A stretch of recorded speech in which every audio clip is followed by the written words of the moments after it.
Has represented Dún Laoghaire as a TD since 1989. My next guest is originally from a small farming family in Galway.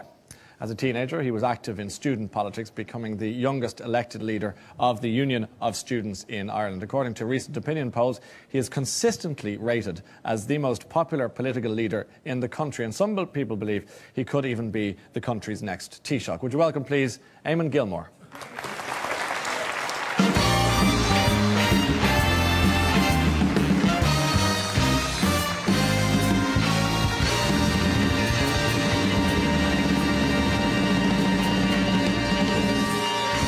We have much to discuss, but you're welcome to the programme. Thank you very much, Ryan.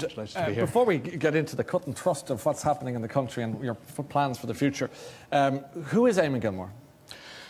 Well, I grew up on a small farm in County Galway. Yeah. My father died when I was very young. How old were you? I was about 14 months. Okay. Oh, you were a baby. So I never really knew him. Yes. Went to the local primary school. That was a school that prepared children for scholarships, so I did a scholarship exam for Garbaley College in Ballinasloe. Yes. And I went there as a boarder for 5 years, and then went on to university after that. In university, I became involved in student politics. I was president of the Student Union in UCG, as it then was, and later became president of the Union of Students in Ireland. And I suppose I developed a flair for representing people, and I liked that kind of work. Yeah. And then I went on to work for a trade union for a number of years, and from that became active in electoral politics. And as I think, as you said in your introduction, I was elected as a TD for the constituency of Dún Laoghaire in 1989. Yes. And I've been very fortunate to have been re-elected at every election since. You have children? Yes, we have 3 children. Carol and I have 3 children. 2 of them are fully grown up. Yes. And out in the workplace. Well, one is part working, part studying in London.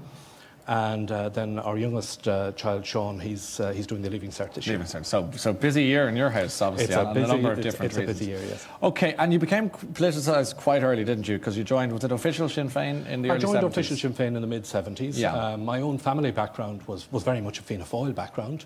Was it? It was, yeah. My grandfather had been an early member of Fianna Fáil, Yeah. and there was, you know, it was the political religion of the house. Yes. And mid-70s was a very conservative time in Ireland. Yes. If you think back, well, you probably wouldn't remember it, Ryan, but you know, people who think back to then, you couldn't buy it was illegal to buy a packet of condoms. Divorce was illegal. Married women had to work for, in some cases, couldn't work at all, and then work for less pay. Yeah. So it was a very conservative time, and you know, I kicked the traces. I wanted things to change. Yes. And was there a whiff of sulphur about the party at that time? No, actually, the whiff of sulphur was gone. In fact, there had been a split in Yes. the Sinn Féin movement, and the official Sinn Féin was going the political route. Yes. And Provisional Sinn Féin were backing the Provisional IRA campaign. And in fact, one of the reasons that I was drawn to official Sinn Féin was that they were very much opposed to that campaign Yes. of violence. Did you ever think in those heady days that you'd end up being potentially the most popular politician in the country, if the polls are to be believed? Oh, not at all. I mean, I didn't have, I suppose, a game plan as such. Obviously, I wanted to work. I wanted to get a job here. It was a time, too, when, not unlike now, a lot of people couldn't get work here. Yes. And a lot of my own friends had to emigrate when they left college, found it very difficult to get work. And I was fortunate to get a job here. I got a job working for what was then the Irish Transport and General Workers Union, now SIPTU, and I worked for them for 11, 12 years before I was elected. Let me ask you a straight question, if I may. Do you honestly believe that you can become the next Taoiseach of this country, in your heart of hearts? Yes, I do. Why would you think that? Because I think people want change. I think people want to move away from the old politics. I think that what has happened to us in the last couple of years, the huge economic crash, what it has done to people's lives, the degree to which it has caused a certain amount of despair, I think people want to move on from that. And what the Labour Party is providing is the opportunity, for the first time ever in the history of this state, of a government that won't be led by either Fianna Fáil or Fine Gael, a Labour-led government for the first time. And I think that what's contributing to that is the idea, I think, that people have that, yes, we're in a terrible economic mess now. Probably next government is probably going to inherit the worst mess that any incoming government has inherited.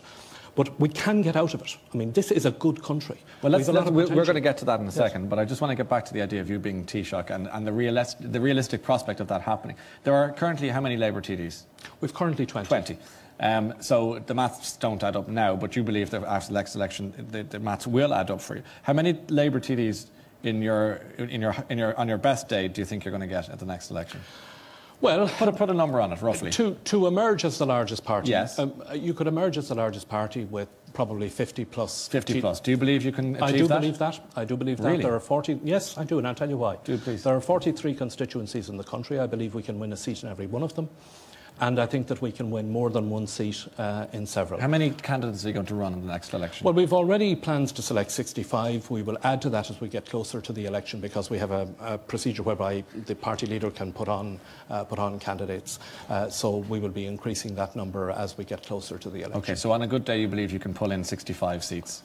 Well, every candidate will be standing to win, and I think it's a time of very big change. I mean, you would say in normal circumstances, you would say that's a pipe dream. You can't get from 20 to 60. But I think the hunger for change is now so big that I believe that is possible. With that ambition, you have a responsibility to tell the electorate. I believe, I think a lot of people would suggest that who you're willing or not willing to do business with in a government situation, coalition situation after the next election. So, for example, is Fianna Fáil on the agenda at all? No, Fianna Fáil is not on the agenda. Out. Fianna Fáil has to be put out of government. They've made a mess of our economy.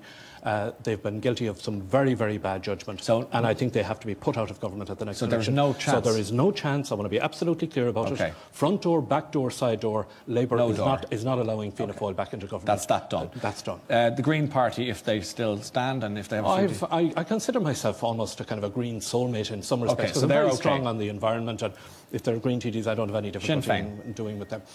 I think Sinn Féin will be in government at some stage, but not after the next election. And I think the reason after the next election that they won't be or can't be in government is because some of their economic policies just wouldn't be compatible. I mean, here's a party that's opposed to Europe. We are going to have to work with Europe after the next election.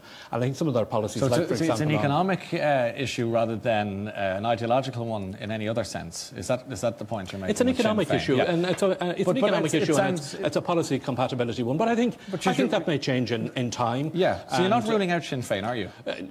After the next election, yes, because I think that their economic position would just make it impossible. So Sinn Féin are now officially off the agenda for a coalition partnership after the next election, even no matter what happens with the numbers. I think if you look, well, you've been talking about numbers, and I think if you look at the number situation, I think the most likely, let's cut to the chase here, the most likely outcome of an election, if there were one now, is a government which would be made up of Labour and Fine Gael. I think what the election will decide is which of the two parties is leading the government and what the proportional strengths of the parties will be. If we're to go with the polls at the moment, and whatever about your optimism and ambition, there's nothing wrong with either, but let's say that the polls suggest that it'll be a Fine Gael-led coalition. Much as that might stick in your throat, but let's accept that that's going to be the case. It'll be led by Enda Kenny. Well, let's be clear about this. I mean, I don't accept that that's the way it's going to turn out. The people will decide that, and the Labour Party will put enough candidates into the field to provide people with the opportunity. In the event of Enda Kenny leading, just in the event of Enda Kenny leading the next government as Taoiseach, and you'll be, in all likelihood, his Tánaiste, his deputy, is that a comfortable position for you? Do you see him as somebody you're comfortable doing business with? Oh, yes, I do business with Enda Kenny every week of the year, and we work together as opposition leaders. We tic-tac with each other. Are you concerned about his lack of connection with the public? That is, he seems to be stuck around this very low 30s poll every time. He doesn't seem to be connecting. Would that concern you? Well, that's a matter for Enda Kenny and for Fine Gael. It's not really for me to comment on because, bear in mind, yes, I am prepared and willing to work with Enda Kenny if that's the way the election pans out. But remember, I'm also competing with him. Yes. And our parties are competing with each other. But let me be clear about this. Enda Kenny is somebody that I have great respect for. Do you, regarding the state of the nation at the moment, which some would say it's in one of the worst scenarios, we don't need to go into it as much. We know the story. Who do you blame for the state of the country at the moment? I blame Fianna Fáil. I blame when we were last in government in 1997, the Labour Party. We left government at that stage. The country was creating 1,000 jobs a week. The public finances had been put back in the black under Rory Quinn as Minister for Finance at the time. We were a good exporting economy, and they made a mess of it. And then when it began to crash, their decisions during the crash were a disaster. In particular, the decision to provide a total blanket guarantee for the banks in September of 2008 is what has now led us to the situation where you see the rise in the cost of state borrowing, the reputational damage that the country has suffered, and the huge decisions that we now have to take. Irish citizens like myself and yourself, or people watching or listening or watching this evening, have to take any sense of responsibility for their actions in the last 10, 15 years? No, because I don't. It's because Irish politicians. Irish citizens weren't in charge of the government. Yeah. Fianna Fáil was in charge of the government, and they have to take responsibility for it. Should they not have personal responsibility for their own finances and the way that? Sure, of course, and we all have. I think we all have. I think we have lessons to learn from what has happened over the past number of years. I think to some extent, I think there was a complacency, that a kind of a smugness that kind of developed. I think living beyond one's means in Ireland. I don't describe it as living beyond one's means. No? Most people were working hard and were trying to, to do the best that they can. We've established that you're children. fault for that. Let me ask you about the tough medicine that's going to have to be doled out to people in this country in the next few years. Fine Gael, for example, want to abolish the HSE, and as you know, they want to give administrators working for private insurance companies and so forth. Are you okay with that? No, I'm not. I think that what we have to do is reform the way in which the health service is delivered. How? Now, we have talked. Well, first of all, I think the HSE is too big, and we have been talking for quite some time about having a voluntary redundancy scheme in the HSE. The government have finally got around to doing that. There seems to be a lot of interest expressed in that. There's a lot of interest expressed in it, but they're not actually applications yet, so we have to see where that. So you agree with Fianna Fáil, not Fine Gael, on this? Well, Fianna Fáil have come around to what the Labour Party had suggested some time ago. You're more comfortable with what they're doing than with Fine Gael? Yeah, well, that's straightforward, because it's true. Yes, but I mean, in abolition, what we need in our health service is, when we need health service, that we're able to get it. How many jobs would you like to see disappearing from the HSE? I think in the order of about 5,000. Okay. And I think there is scope as well outside of the HSE and the wider public service for a voluntary redundancy scheme, and we have proposed in the order of 15,000 to 20,000 in that area. What's your big headline healthcare plan for Labour? Universal health insurance, the idea that people get treated on the basis of need, not on the basis of how much they can afford to pay. It was an idea which was first proposed by the Labour Party back in 2001. It has been taken up by others now. We have been working on a revision of that policy, which we'll be publishing in the very near future. Will hospitals close under Labour? Hospitals will change. I don't believe we should close hospitals. We need a hospital infrastructure and we need a health infrastructure. But I think that we're going to have change in what hospitals are doing. Okay, so will Our Lady's Hospital in Navan stay open? Can you pledge now tonight? It will stay open, but it may not be doing the same as what. That's okay, but the doors are open. Will Ennis Hospital remain open? Yes, but and Mallow Hospital will remain open. Yes, but not necessarily doing the same as what they are doing now. I see this a little bit like the decision that was taken at the end of the 50s, early 60s to close down all the railway lines. Yeah. And now we're spending billions reopening Lewis's and Darts and railway lines all over the place. One of the problems that we have in this country is that sometimes we make decisions for short-term reasons without thinking through the longer-term uses of them. If you've got a building and it's a building that is used for health purposes, one of the things we know is that we are going to need more health services in the future, particularly as people get older. I don't believe in closing the doors on institutions, but I do believe in changing what they are doing and modernising them. And do you think you can make savings in the course of that? Absolutely. I believe that we can. Streamlining of some description. Yes, I believe that we can have a much more streamlined health service and one that costs less. Let me ask you about class sizes. Generally in the education sphere, the average is 24. Is your plan to maintain that, or is your plan to change that? I think there needs to be flexibility on the issue of class sizes. What does that mean? What I mean by that is we get a lot of talk about, what is the pupil teacher ratio? Yeah. And you get this average figure that's produced for the pupil teacher ratio. Yeah. And included in that average figure are not just the teachers in the classroom, but also the principal and deputy principal and all of the support staff and so on. Mm-hmm. I think that what we need to be looking at particularly in primary school, is the total size of the class. What is the maximum size of class that we should have? Because the reality is that we have some very, very big classes, and in some cases we have those classes where you have a lot of additional needs, and now in some schools issues. Where will you make savings in education? In education, I think it's very difficult to. I know, but it's going to be a difficult job to be taught. You're going to have to make tough decisions. So where are you going to make them in education? Well, in education, first of all, it is difficult to make them in education. Yeah. And I think that one of the things that I think we should try and do is not inflict the burden of savings and the burden of paying for the recession on our children. One of the things that we have to ensure, education is important for the future, that we have an educated workforce and an educated people, and we should not shortchange our children. Ryan, excuse me, go ahead.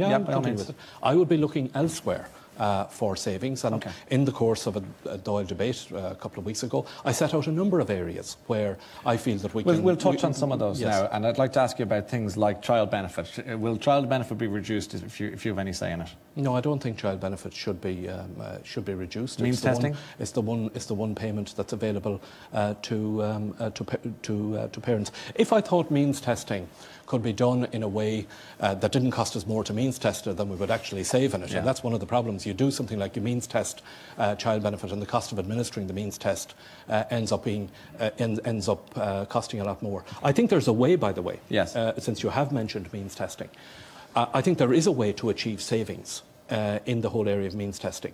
If you take any family at the moment and they're applying for state benefits, they're sometimes means tested by the local authority for housing, the health board for the medical card, community welfare officers for something else. Some families are means tested 5 or 6 times. Now, you just think of the number of staff that's involved in doing that, rechurning the same information over and over again. I think it would make more sense that we have a single means test which is available to all agencies. That's a way in which we can do the job and save money at the same time. Social welfare rates, are they safe? They stay maintained? Well, the basic rates of social welfare are around €200. It is difficult for somebody to live, to put it mildly, to live on €200. I think there are areas in the social welfare budget where savings can be achieved. Roisin Shortall produced a report not so long ago showing that there were savings in the whole area of social welfare fraud and so on that can be achieved. So fraud, and I think some of come down on fraud, is it? Yes, and the other areas where I think there is scope for getting savings in social welfare is in the areas of the secondary benefits. And of course, the best way of saving money in social welfare is by getting people back to work. Okay. The increase in the number of people who are unemployed in this country in the last 2 years, an additional 228,000, that is costing the state in the order of about €5 billion between social welfare payments that have to be paid out and tax revenues that's being lost. Every 50 people that we get back to work is €1 million that we're saving on the social welfare bill. Old age pension stays the same or yes, reduced? But what I would do in relation to pensions is we would reduce the tax reliefs that are available for these millionaire pension pots, of which there are quite a number of them. There's about €3 billion that is being spent on tax reliefs in relation to pension pots, and a lot of that is at the higher end, and we would target about 400 to 500 million of that for reductions, either by reducing it to the standard rate or perhaps to 30%. I don't want to be the purveyor of doom, but my concern, just listening to all the answers, are that you're making no cuts anywhere from what I can see. You want to come down, actually, but in the sense that that all the main payments that we see that coming and going seems to be intact and safe. So where is the money going to come from with you in a position of authority? Well, first of all, we have to look at the amount we're talking about. Now, over the last number of weeks, we have seen all of this talk about that it should be 6 billion. Somebody then says it should be 7 billion. Yes. Somebody else says it should be 8 billion. Mm. The problem is that there seems to be a race to who's going to cut the most. Yeah. Cutting and taxing alone is not going to get us out of this problem. Getting us out of the problem is going to involve creating jobs and growing our economy. So therefore what we have to do is we have to achieve a balance. We have to get a balance between the amount that is cut in public expenditure, the amount that is raised in taxation, and the amount that we leave to enable jobs to grow. Instead of doing 6 billion, we would do in the order of about 4.5 billion, and we would do that in a balanced way as between expenditure and taxation. If the government make some serious cuts to all of these things that you said that you won't cut, if you're in power in the next 6 months or a year or so on, will you reverse those cuts? No. You won't? No. Why not? Because I don't think that you can. I think once a decision is made, I think it's important. And are you not hiding behind the government's No, I'm not. I'm not. Because, no, what I am doing. I think we have to be. No, I think we have to be absolutely straight with people here. I think the politics of promises is over. And I'm not going to go around the country between now and whenever a general election is held and promise people that cuts that were made here or there are going to be reversed after the election, or that a railway line is going to be built here, or a hospital there, or a school there. We're in a very difficult financial situation. It's a real mess. Now, the Labour Party has a view as to how we deal with that. It's a more balanced view than I believe than the government is taking. But at the heart of our view is that in order to get out of the mess, we have to create jobs and grow the economy. And we have to look. No, I want to make this point because I think there's been a lot of kind of air of kind of doom, gloom, depression. Well, it's despair. pretty bad out there for a lot of people. It is pretty bad out there for a lot of people, and the state of the public finances is pretty bad as well. Sure. But we do have to look at where the opportunities are for this country. We can get out of this. There is hope for this country. We are a good country. We have a lot of potential. We've seen some of it earlier on your own programme. Yeah. And what we need to do is we need to move out of the recession, get us out of the recession and into a situation where jobs are being created and there's growth in the economy. Because if you take the figures that are being talked about, I mean, last year the figure that we were told is it's 7.5 billion that has to be reached over 4 years. Now we're told it's 15 billion that has to be reached over 4 years. What's the difference between the two? The difference is that the economy is not growing. It'll be more than 15 billion if we don't create jobs and grow the economy, but it'll be less than 15 billion if we do a mix of measures which includes getting people into work and getting the economy moving. Will you honour the Croke Park deal to protect the salaries and pensions of the public sector workers until 2014? Yes, I will honour it, but I'll tell you something else. I'll make it work, and it's not working at the moment. That agreement has been in place now since last summer. Little or nothing has been put before that body in order to get reforms in our public services. I think the pace of reform in the public services but the essence of it in terms of protecting those. If an agreement, I believe that if you make an agreement, you should keep your agreement. Okay, because Fine Gael, I think, would revisit that agreement, and that could make for awkward dinner party conversation at the cabinet table. I mean, there are a lot of the things that you were saying today are very much at odds with Fine Gael policy, and I just wonder how workable a government is with you and Enda Kenny as bedfellows politically. Well, one of the things that you do when an election is over is parties sit down and they negotiate a programme for government. Yeah. Now, it is not unusual, and it has happened before, that differences between political parties or differences in emphasis are ironed out in that. So in other words, process. Many of the promises that you've been making this evening... I'm not making promises. Oh, you're not making promises? What promise did I make? Well, is it not your job as a politician to tell us what you're going to do when you're in power, therefore they're promises? No, what I'm saying is I'm setting out what it is we intend to do in the approach. Which is what? A promise? Well, look, you know... It's a pledge, whatever you want to call it. Yeah, I mean, you know, I think we have to be straight with people. Yeah. And explain to people the approach that we would take on it, the approach that the Labour Party will take to our economic difficulties is we put the emphasis on jobs and on growth. But if you are the junior partner in a coalition government, when you get to that negotiating table, the chances are many of the things that you have pledged to the electorate will have to be conceded on, and therefore it comes to naught. Well, it's more than that. Unless we create jobs and get some growth going in the economy, we're not going to succeed. And the size of the public deficit will grow, and there will be a bigger problem for whoever has to be in government. So you're just going to have we are going to have to knuckle down, and from day one, what a new government is going to have to do is it's going to have to... First thing I would do is, if I were Taoiseach, is call in the heads of the state agencies who are responsible for job creation and start on day one to get job creation moving again. I mean, the idea that I have for that is, I don't know if you remember the Chilean miner, the problem that was with the Chilean miners. What struck me about that whole episode was the way in which the president of Chile took responsibility from day one. I mean, he didn't know he was going to eventually get them up. He took responsibility. He says, I'm in charge here. I'm going to get working on this from day one. He assembled the various experts, and they brought in all the gear. I think they got some of it from Shannon. But he took responsibility. And that's what we need. The difference is, of course, that's 33 miners. We've got 4.5 million people in a big hole here. Yeah, like, but they were down. You're going to need a bigger... So...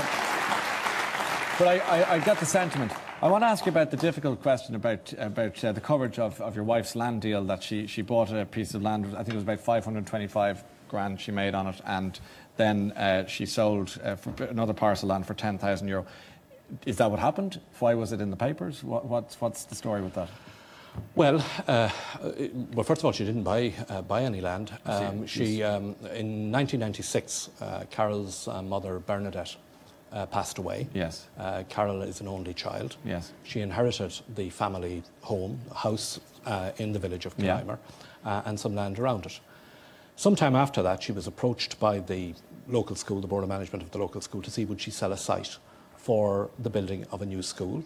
She talked with them. There was prices and money discussed and so on. It didn't come to anything at that time. They asked her, would she agree in principle to sell it so that they could go ahead and apply for planning permission for it. She agreed to do that. And then subsequent to that, about 2005, the Office of Public Works came along and said, look, you know, we're now acquiring a site for a school here. They advertised for it. It was valued. She put in her application for it, and she sold them the site for the school at the price that it was valued. It was advertised, the land was valued, it was all completely above board. Okay, and it was valued at 525,000. 525,000. Okay, and then the 10,000 thing at the end, what was that? Well, actually, that was a bit distorted, because what happened there was the school came back and said, look, can we have an additional piece of land? Would you sell us an additional piece of land to because we want to extend the playing pitch and so on. And she was agreeable to do that.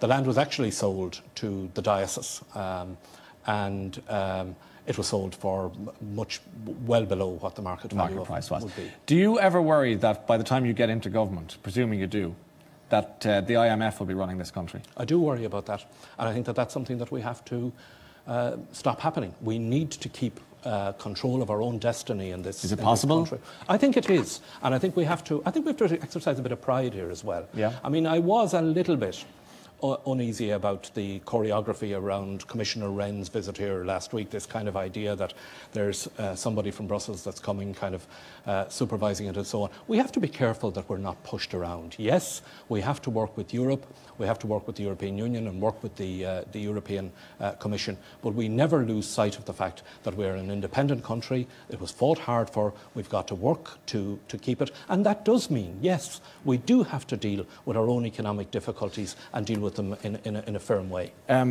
know you mentioned your Fianna Fáil background earlier on. Are you a fan of the boss? Which boss are you a fan of? Is it Springsteen or Haughey? Oh, it's Springsteen. Oh, that's okay. I was just wondering. Because the last time a man sat here, a politician, leader of a party, told me that he was a Springsteen fan, it was Enda Kenny. So you have that in common. We have, yeah. Well, we played. I suppose we'll be playing the tunes to each other. Listen, good luck into whatever it is that you do. Thanks for your time. Great pleasure to be here. Eamon Gilmore, ladies and gentlemen. Thank you, Eamon. Okay, there you are.